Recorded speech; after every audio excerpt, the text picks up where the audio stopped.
आज आपण वसंत ऋतूबद्दल बोलणार आहोत। वसंत ऋतूमध्ये काय करावं आणि काय करू नये। नमस्कार, मी doctor Nivedita Chevale, family physician from Santulan family wellness clinic. आत्ताचा जो आपला ऋतू चालू आहे त्या ऋतूमध्ये थंडीमध्ये साठलेला जो कफ असतो, म्हणजे हिमंतमध्ये थंडीत साठलेल्या कफाचा प्रकोप म्हणजे वितळण्याचा काळ म्हणजे वसंत ऋतू सांगितलेला आहे।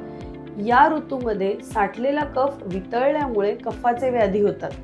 बऱ्याचशा लोकांना ज्यांना ॲलर्जीज आहेत, नेहमी वारंवार कफ किंवा खोकला असतो तो जास्त वाढतो, सर्दी होते किंवा अग्निमंद होतो, म्हणजे ॲपेटाईट लो होण्याचा पण हा काळ आहे। वजन वाढणं, जडपणा येणं असे कफ प्रकोपामुळे, कफ वाढण्यामुळे होणारे बरेचसे गोष्टी या दिवसांमध्ये होतात।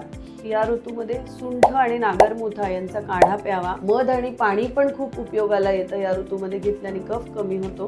तसेच या ऋतूमध्ये डाळिंबाचा रस हा पण फार लाभदायी किंवा फलप्रद सांगितला आहे। अजून या ऋतूमध्ये काय करावं की नैसर्गिक कफ वाढण्याचा काळ असल्यामुळे शरीरात वाढलेला कफ आपण वमनाद्वारे काढणं हे पंचकर्म, जे वमन पंचकर्म ते श्रेष्ठ सांगितलं आहे।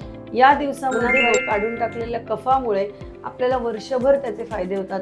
ज्यांना नेहमी ॲलर्जीज होतात, खोकला जास्त असतो, अस्थमा असतो, त्यांनी या ऋतूमध्ये वमन पंचकर्म नक्की करून घ्यावं। आता काय करू नये या ऋतूमध्ये? पहिले म्हणजे फार गुरु आहार, फार जड खाणं, फार गोड खाणं, फार थंड खाणं हे टाळावं।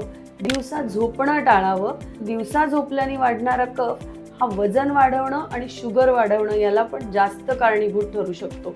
आणि कफ वाढण्याच्या सगळ्या क्रिया की ज्याच्यामुळे जडपणा वाढतो त्या सगळ्या क्रिया टाळाव्यात। अशा प्रकारे वसंत ऋतू हा कफ प्रकोपाचा वाढण्याचा काळ असल्यामुळे मी सजेस्ट करीन या काळामध्ये वमन हे पंचकर्म जवळच्या आयुर्वेदिक केंद्रात जाऊन जरूर करून घ्यावे। धन्यवाद।